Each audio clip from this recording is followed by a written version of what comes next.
So I'm going to do this verse again. Why am I doing this? Because Lama Zopa Rinpoche at one point, he said, like, if you do this verse, because it's kind of paying homage to the Buddha, making offerings, going for refuge, and asking for inspiration. He said, if you do this verse, it kind of purifies just by itself, because the power of the Buddha, I can't remember how many eons of negative karma. Now, I don't know if that's true or not, but if it's not true, is no harm done by saying these things. For me, you have to check, yeah, when you say these things, paying homage to the Buddha. If you're very anchored in your own other religion with the Creator and so, then be sure that you're not mixing it up. So you need to know where your roots are, and then you only take what is complementing it. You don't take anything that is contradicting it. That's very important. So for me, that's okay. So if there's no benefit at all, well, no harm done. But if it's true, then it would be silly not to say it. So I think it's page 5 in your little booklet.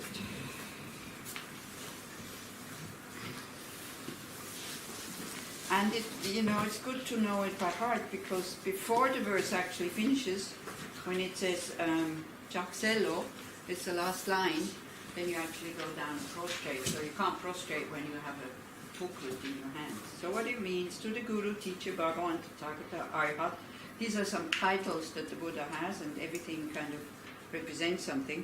Perfectly completed Buddha, glorious conqueror Shakyamuni Buddha, I prostrate, make offering, and go for refuge. Please grant me your blessings, or please give me inspirations.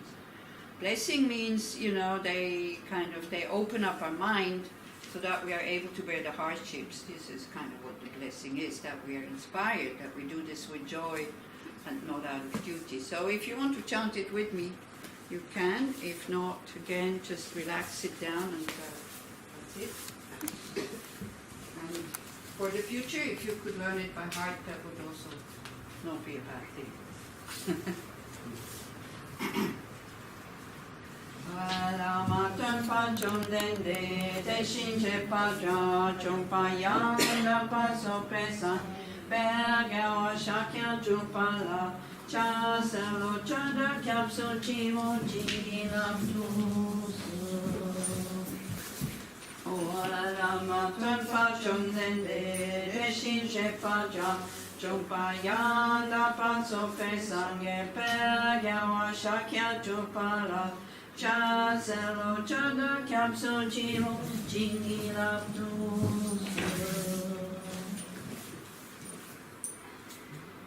Alamatan pachom nende deshinche paja chompayanda paso pesange pergewa shakya chopala chaselo chada capsule chivo chingilaptus.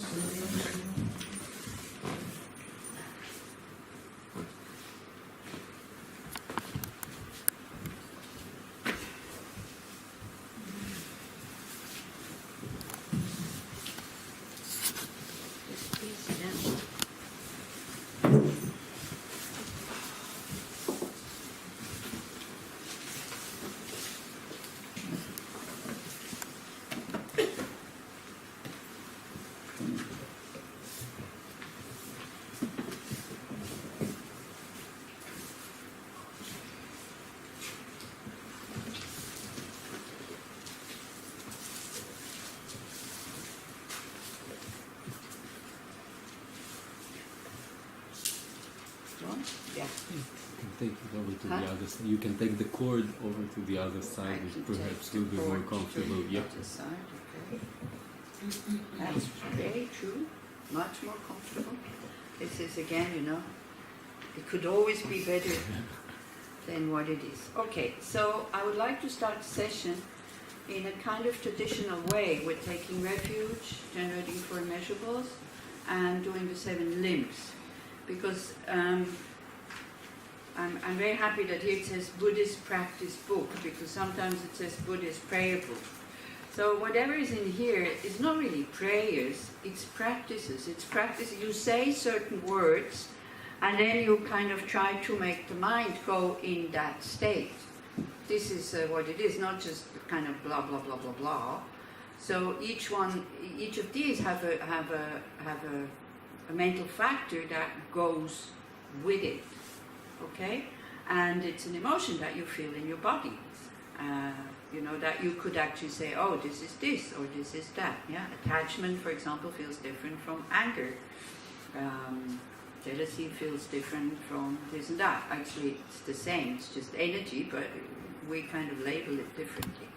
So we'll try to do this in a little bit of a kind of contemplative way, that I tell you what you could think, in order to let the mind go that way. Again, if you want, yeah, all of these practices, they really have to be done voluntarily. When you see the benefit of it, or when you have interest in making a mind that has devotion, is full of trust, and so on. Yeah.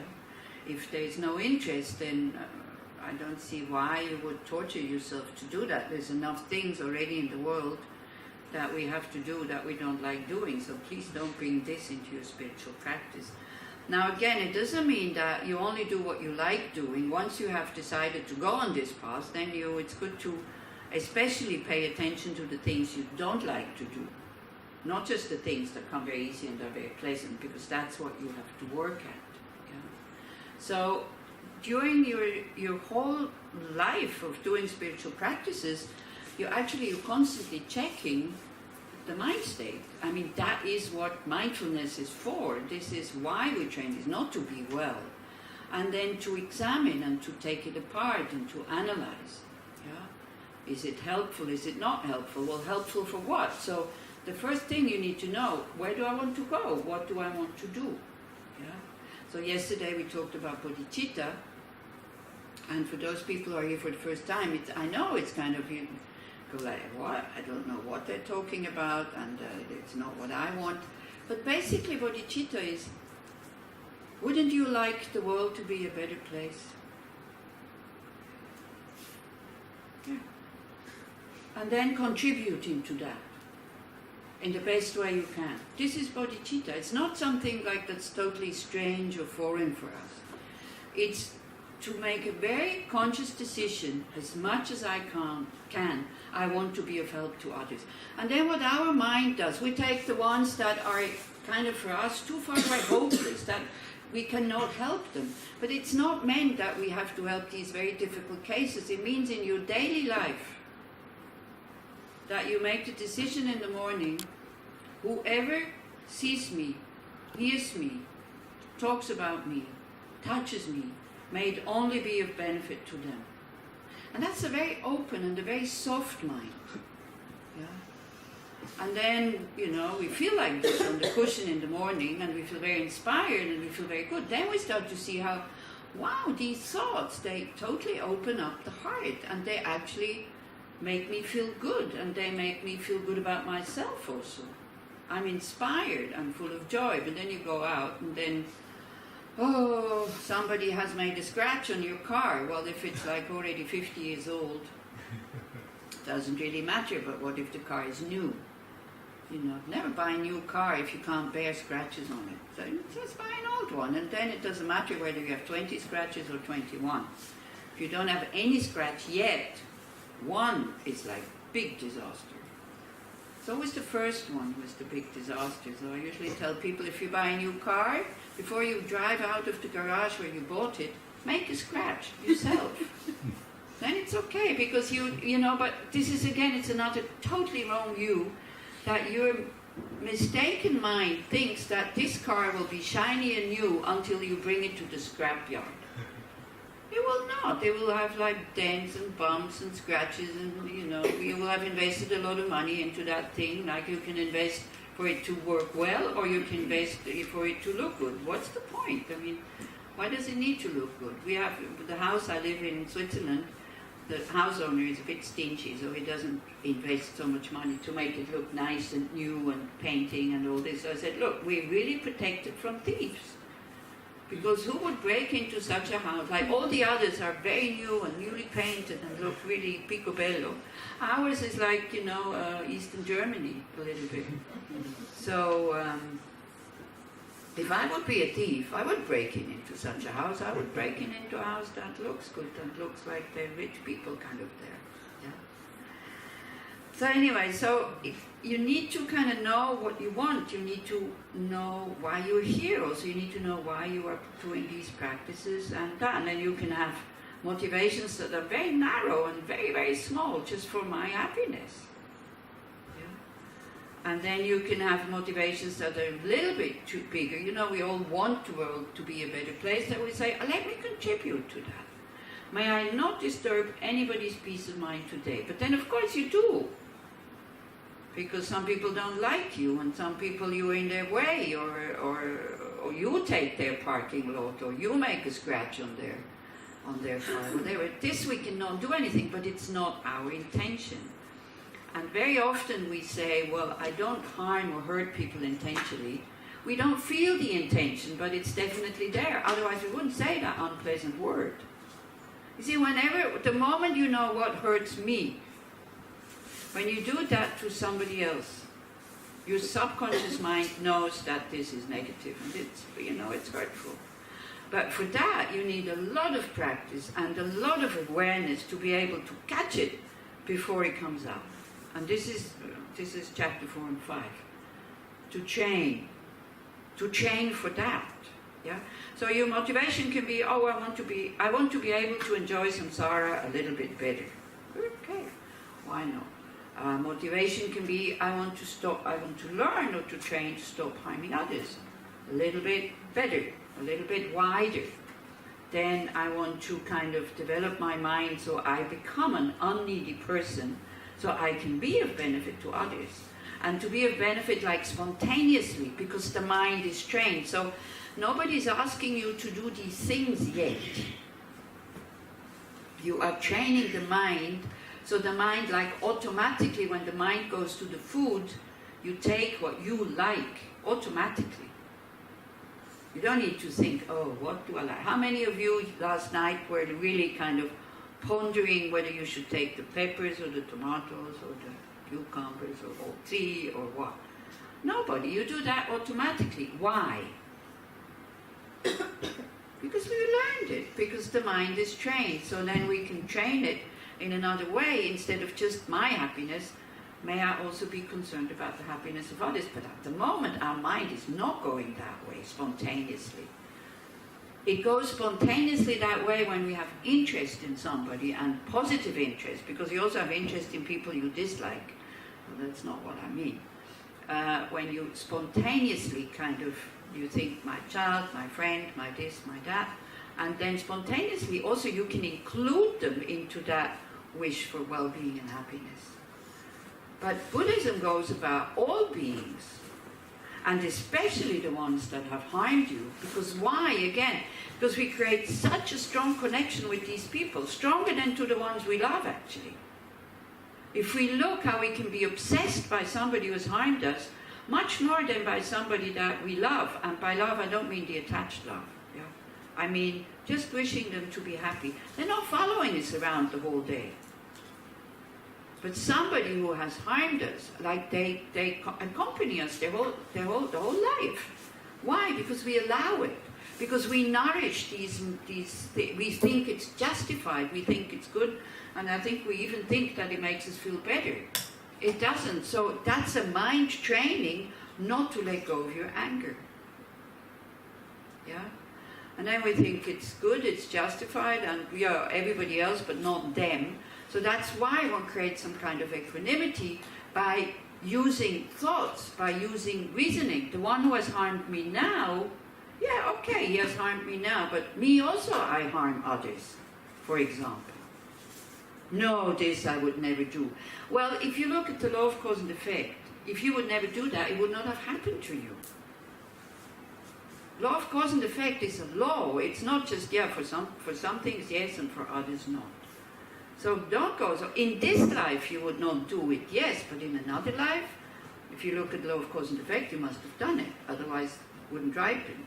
You know, you can't say if you put flowers in your earth in your garden, and then it's the wrong flowers. You can't say I didn't plant those seeds. You did. You had another intention that something else comes up, but you planted the seeds, otherwise nothing would come. So this is it. And since karma also increases, it doesn't mean you've done the same action, but you did an action of the same kind. So that's one thing. The other thing that we think about, if I hold on to this habit, or to this tendency of disliking these people, also the ones who look a bit like them who have harmed us, then I create karmic energy or karmic forces in my mind that when I am in a position to harm them, I will harm them. You know, to give it back. And we have this tendency, we want to give back. It's like, thinking that now it's okay. It's not okay if you give back, because why? You become a future victim again. If you give back with a lot of joy and you know, like, how to say, thinking how you can pay that back and all this. Now again, this is a Buddhist view. You don't have to accept it. If you have another view why things happen, it's fine, you know. But it's helpful if it is a view that you have why things happen that you think will be beneficial for you to be able to continue a happy life. This is what this is all about.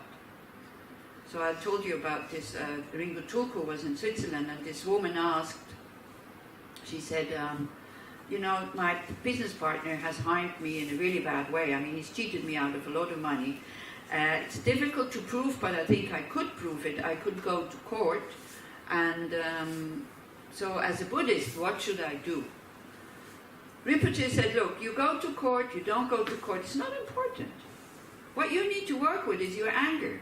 Because otherwise, how can you continue with a happy life? And if you don't work with your anger, even winning your court case is not going to help your situation with the anger. Then on top you have the anger, and on top of it is what comes with anger. You rejoice when the other one has to pay a lot of money and maybe gets bankrupt or whatever. And that's negative rejoicing. Yeah, so I think that was a very good advice, you know. If you believe in God, you do not have to do anything with the people who harm you. I mean, if you can protect them from harming others, by all means, put them into prison. But God will punish them. That's God's job, isn't it, I thought? Isn't it? Yeah. So if you believe in karma, also, you don't need to do anything. Karma will catch up with them. No problem. But it's difficult to accept. It's really difficult to accept that. And if you go into bodhicitta and these things, and you hold on to anger, because I have one person, not here, you don't need to think, oh, who is it? It's not in this country. It's not in this country. Says, yeah, everybody but my parents know. I said, then it's not bodhicitta, I'm sorry. You know, even you can exclude everybody. I mean, this is what Geshe Sherabo says, they made it very clear. You exclude one person from your concern of having happiness and well-being. Forget about bodhicitta. Can be compassion for many beings, but it's not bodhicitta. It's not what one would call bodhicitta, because it includes all beings. So the reasoning also could be, okay, I have done this in a past life, maybe even to this person, so now I get it back. I can stop this by not retaliating and just letting it be. And thinking, okay, my debt now is paid. And it was a debt that now is paid. To look at it like this. Do you have bills? Do you have to pay? Okay. When I was still paying a lot of bills, when I had the restaurant, I would all put them in a drawer for 1 month, and then at the end of the month I would go and pay. That's the uses in Switzerland. I don't know how it is here. Everybody goes at the end of the month. I don't know why, you know, because I have cash at home, so that cash doesn't generate more money. But then with this big stack of bills and big stack of money, I would go to then I would open the drawer and it was empty. Wow, you know. Now I get a bill, I don't pay it when I get it the same day. Why wait? Why get upset about this full drawer? Yeah, so this is the purification also. Like, you need to pay it anyway. It's a good feeling once you pay the debt. It's a good feeling once you pay the bill. It's not a good feeling when you have it in front of you. Once it's paid, you can go, shh, that's done. So you could think like this, you know, the debt is paid. I think it was Garten Rinpoche in Munich, the one who comes next weekend. So if you can come, please come. You know, then you see somebody who's living that. A living being, a person who has been imprisoned by the Chinese army, who has no anger and wants to benefit, especially those people also, and everybody else at the same time. And you can feel he really means it. It's not, he lives it. Yeah? So if you can come, meeting these people is quite rare, I tell you. Also, by the way, I'm going here and there again. I don't know if you heard, the two Karmapas have met, and they're really thinking about how to bring the people together again. For the Kaivyus who know what this is all about, not going into the story, but have you heard about it? So they've met in south of France, it's in the Facebook, and I received a message from somebody. It's wonderful. They say, we're really sorry that this happened, we're starting to get to know each other, we'll collaborate together so that this division will be... So if that comes from the above, those are the two heads. It's not them who created the division, it's the disciples who created the division. Again, it's not them who created the problem, it's the followers, it's the people. Yeah. So it's great, this is great news. I would like to see much more happy faces, I don't know. When I read it, I went like, wow, this is fantastic. When there was conflict, and the two heads of this conflict, who didn't create the conflict, really meet, and it's the first meeting they had, first personal meeting they had. This is great, it's wonderful news. So one could think for us, again, we can stop this by not retaliating and by not going down the same alley, to be a little bit sick and tired of this whole thing. Of, aggressor, victim, sometimes helper. This triangle thing from psychology? Yeah, that we play all three roles. Yeah, so also the helper has to be very, very skillful. If you want to be a helper in a conflict, if you take sides, go away. There's no point. There's really no point. Then you can't help if you take sides. How are you going to help to solve the problem? But that's what we usually do. We have the good guys and then we have the bad guys. Yeah. So Gajin Rinpoche, when he came here, he had said, if you lend $500,000 to a person and then he doesn't pay you back, then you can think, well, great, debt from another life is paid. I'm very happy. He said, this is the thing with these teachers. They say something, it stays with you for the rest of your life. Because what he also said then, I haven't had so many teachings from him. I wish I had more time to go, so I'm very happy that I can go next weekend. If ordinary people have clashes or have conflicts, it's like two porcelain cups kind of clashing, and then usually they break. If it's a spiritual practitioner that clashes, you are the wooden cup. So then you clash, it makes noise, but nothing breaks. A bit like the golden vase. Yeah. It can have a scratch with the wood. It doesn't make a dent, but anyway, but it can't break. Yeah, so then it's much easier to mend if you see where the problem is coming from, that the problem comes from the ego-centered mind. So you can wait until the other one lets go of his ego-centered mind, that's true, but then maybe you can wait a long time. But we can let go of our ego-centered mind and we can give in. And this is what all the other texts that talk about, like Losang, that talk about mind, transforming of the mind, that came later than this text here. This is 8th century. So you have a lot of like quotes or guidelines how to do that, to recondition the mind, yeah, from being Margyali. Anyway, you understand now what I mean. From there to, no, it's not due to me. Let me do something for somebody else. So whoever, if you can train that in the morning, whoever today sees, hears, touches me, thinks about me, may it only be of benefit to them. As it says in chapter 2, even if they criticize me, even if they're not kind to me, may it be especially beneficial to them. Why? Because they purify my negative karma, so they help me on the path, so I can come back as a Buddha and help them in a much better and quicker way. If they praise me, they create a lot of positive karma, so they make progress on the path. So whatever they do to me may it only be of benefit to them. And it becomes of benefit to them when I don't get angry when they kind of criticize me, because if I get angry, it doesn't benefit them because I postpone my own enlightenment. Do you understand? Yeah. So you need to be able to look at it like that, not just the words, because otherwise, say, if somebody criticizes me, why would it be a benefit to them? If you're from the founder vehicle, you would say they create negative karma, so they shouldn't do it. Yeah, so it depends from which point of view you look at this. Yeah. If you are a totally ordinary person, they criticize me, you could think, oh no, and then they're happy because criticizing others makes one very happy because it's true, we're the same, isn't it?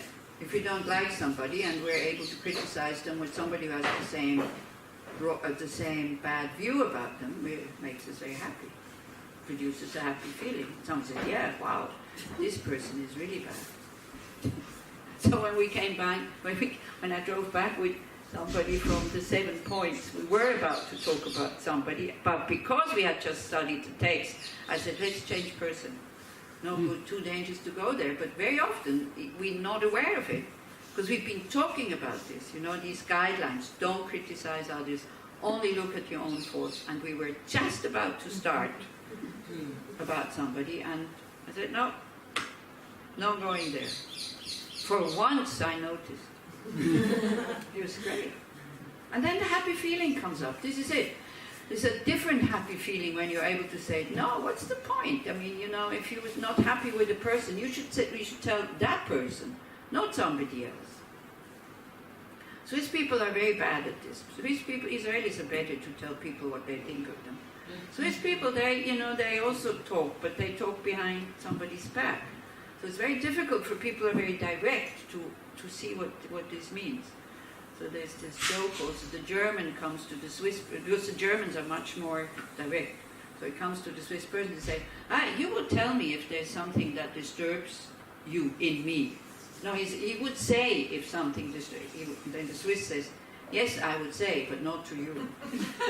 So this is, I don't know if some people here also have this habit. So I'm Swiss, I do have this habit. So I need to break it.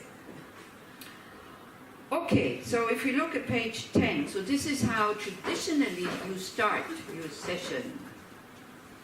Now, if these words don't appeal to you, use other words. Yeah?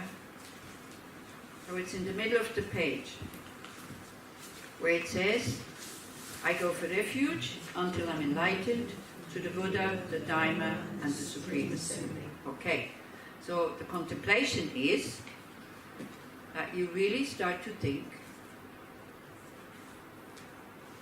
where do I take refuge when I'm not well?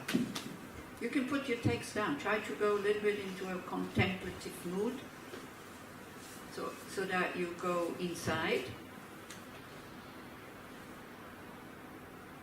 Buddha, Dharma, Sangha, they're here to help us. Help us what? When we're not well. Help us when we're filled with our negative emotions. When we're overcome by them. When we're overcome by suffering also. So now you look from your own side. Where am I taking refuge? Usually. Where does the mind spontaneously go when I'm not well? It's not written in the book. You have to look inside of you. It can be the fridge, it can be a friend, it can be the telephone, it can be the shopping mall, it can be drugs, it can be alcohol. Don't look at me, I'm not your refuge. I'm not strong enough, I cannot be your refuge. Look inside, close your eyes, don't be afraid. This is what reflection is all about. You're not afraid to look what's going on inside, because the only thing we can change is our own mind, not the world outside.